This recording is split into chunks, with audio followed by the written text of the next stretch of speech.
تم نے اوڑھ کیا رکھا ہے؟ ام المومنین سیدہ عائشہ رضی اللہ تعالی عنہ عرض کرتی ہیں یا رسول اللہ آج جلدی میں مجھے میرا دوپٹہ نہ ملا۔ سرکار آپ کی تہبند مبارکہ کو اٹھا کر اپنے سر کے اوپر رکھ لیا ہے۔ اللہ کے نبی ارشاد فرماتے ہیں اے عائشہ سن لے، اسی تہبند مبارکہ کی برکت ہے کہ آج تیری نگاہوں کے سامنے سے حجابات کے پردے ہٹا دیے گئے ہیں، اور آج جو تو نے دیکھا ہے یہ رحمت الہی کی برسات ہے جو مجھ پر ہر روز و شب ہوا کرتی ہے۔ مدینے پاک میں رحمت کی برسات ہوتے ہوئے دیکھا تو بریلی کی سرزمین سے علامہ حسن نے دعا کے لیے ہاتھ اٹھا دیے، عرض کیا الہی دکھا دے وہ مدینہ کیسی بستی ہے جہاں پر رات دن مولا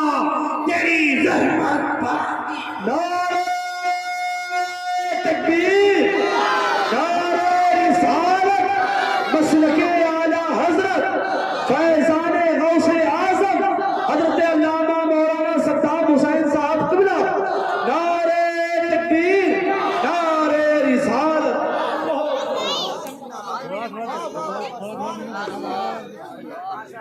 پیچھے سے اس کا سر ہونے دو، ہونے دو جگہ پیچھے ڈھکے۔ اچھا ماشاءاللہ، میں سمجھ رہا ہوں کہ یقیناً آپ کو باتیں سمجھ میں آ رہی ہیں اور بیداری ہے ماشاءاللہ آپ کے اندر، تو آپ کو اب یقین ہو گیا ہوگا، اور میں سمجھتا ہوں کہ پہلے بھی یقین تھا،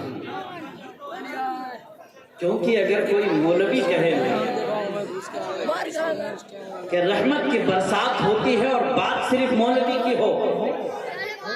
تو ہو سکتا ہے آپ میں سے کوئی اٹھ کر کے کہے کہ جناب میں فلاں کی بات نہیں مانتا، مولوی جھوٹ بھی بول سکتے ہیں۔ حالانکہ میں آپ کو یہ سبق سکھانے نہیں آیا، میں آپ کو اسلام کا یہ سبق سکھاتا ہوں کہ علماء کرام کا احترام کریں، ان کی باتیں مانیں، یہ آپ کے امام ہیں، آپ کے پیشوا ہیں۔ کبھی یہ کہہ دیں کہ شریعت کا یہ حکم ہے، اپنے عقل کا گھوڑا مت دوڑائیے، مان لیجئے علماء کہہ رہے ہیں، آپ سے زیادہ قرآن پڑھے ہوئے، حدیثوں کو آپ سے زیادہ پڑھا ہے انہوں نے، جزیات فقہ پر ان کی نظر آپ سے زیادہ ہے، اس لیے شریعت کیا کہتی ہے آپ سے زیادہ یہ جانتے ہیں۔ یہ کہیں تو آپ اعتراض نہ کرو، مان لو مولانا صاحب کہہ رہے ہیں، حافظ صاحب کہہ رہے ہیں، قاری صاحب کہہ رہے ہیں، مفتی صاحب کہہ رہے ہیں، تو یقیناً سچ ہی کہہ رہے ہوں گے، لیکن میں اس سے بڑی بات کر رہا ہوں۔ ہو سکتا ہے مولانا کی بات پر کوئی سرفراز کھڑا ہو کر کے اعتراض کرتے، جناب یہ بات مولانا کی ہے، میں نہیں مانتا ہوں، کیونکہ مولانا سے خطا کا امکان مولانا کے اندر موجود ہے، مولانا سے خطا ہو سکتی ہے، مولانا سے غلطی ہو سکتی ہے، مولانا جھوٹ بول سکتے ہیں۔ آؤ یہ فرمان کسی مولوی کا نہیں ہے، کسی مفتی کا نہیں ہے، کسی حافظ کا نہیں ہے، کسی قاری کا نہیں ہے، بلکہ عند ذکر الصالحین تتنزل الرحمہ، یہ فرمان اس نبی کا ہے، اس نبی کا ہے، اس نبی کا ہے